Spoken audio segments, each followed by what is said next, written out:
Okay, I just pulled up to Collectamania. This is one of the places that I go in Des Moines whenever I can. It's an old bowling alley and it's huge. And they also have auctions here too, but I've never been to an auction.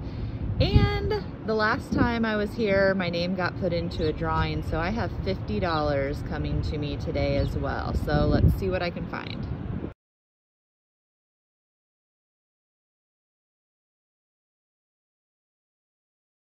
Well, you know me and green, so I spotted this green bowl, so I had to check it out.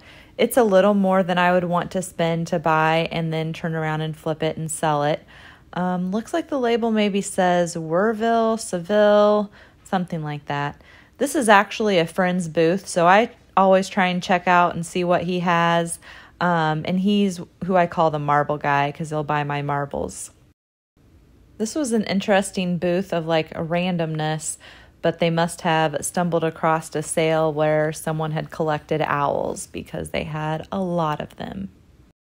This frame piece caught my eye because it's actually 3 advertising cards for McLaughlin's Coffee, and I liked the scenes. They looked to be in good condition. I could take them out and sell them individually, or I could sell the frame, but I wasn't quite sure. And I pulled them up on Google because that's what I do, and it turns out they probably were already maxed out, so there wasn't any profit to be made.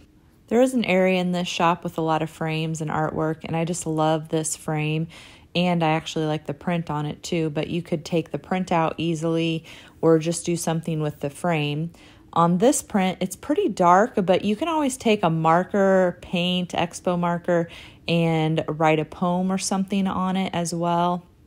And then this is a hand-painted abstract piece of art. It just really infatuated me. I loved the pop of turquoise in it.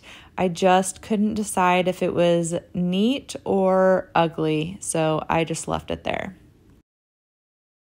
This is one of my favorite booths in the store. The person always has a lot of different things available. Typically a good price. Sometimes it's higher than I can purchase to resell, but if you were just a regular customer buying for yourself, very good prices. And she just always has different things. That fire alarm button just kind of really caught my eye. I think that would be super cool to put somewhere. One of the reasons that I like this booth is she kind of has a little bit of everything, and I say she, it could be a he, and the person does a little bit of staging, so it kind of looks thrown together, but it's still very pleasing to the eye, so it's thrown together in a good way. You can see my cart is pretty empty. I have literally one thing in there. Today has not been a good day for finding stuff. They are super busy, and everybody just got their stimulus checks, so pretty much the consensus is that everybody's out spending their money. This cabbage cutter is huge, and somebody kind of made a base or a stand for it, but a super unique piece, and you can magnet things to the metal part. I have a couple of scale baskets with no scale, or the scale I have is newer. I really like this one also because it said dairy, and I grew up on a dairy farm. So I debated on getting it and putting it with one of the scale baskets that I have. But this is another booth that I really enjoy. There's always a little bit of everything.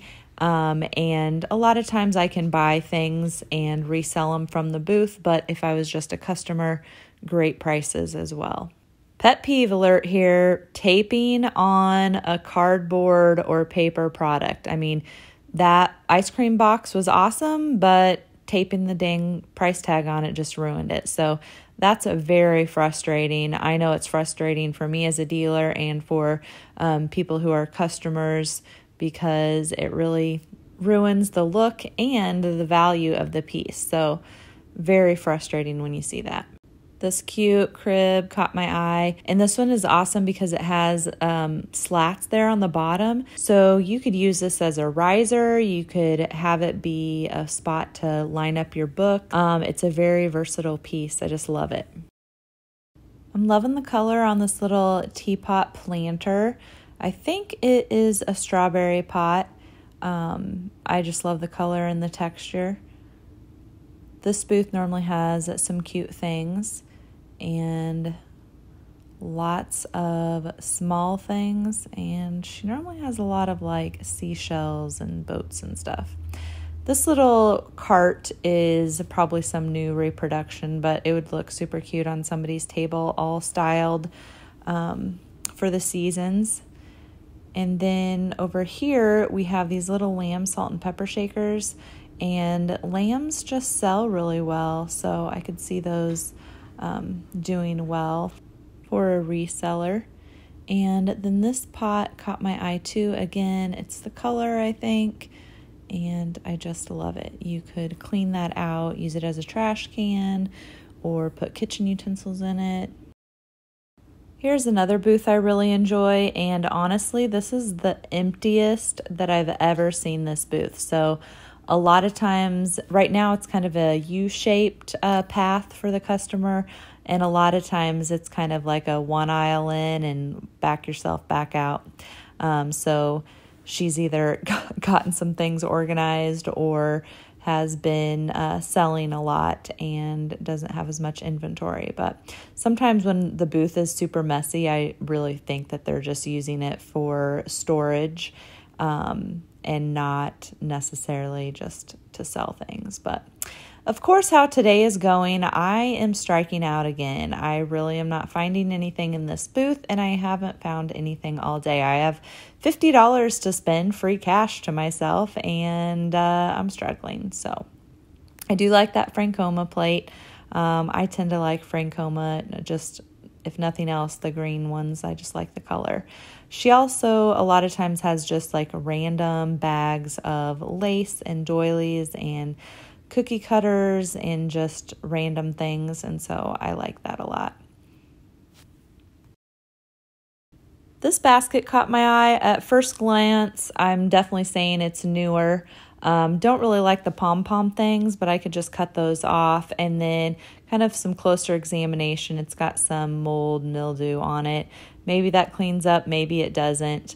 So you kind of have to decide.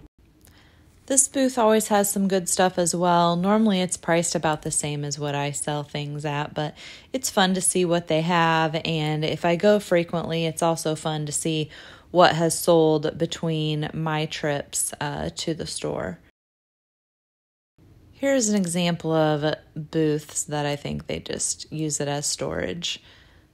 This booth is always jam-packed with just like junk on the floor. So you know, sometimes people are like, don't want to offend me when they call my stuff junk, but it's kind of like, hey, you know, it's okay because my junk is good junk, but there is junk that is just junk that really needs to probably get pitched.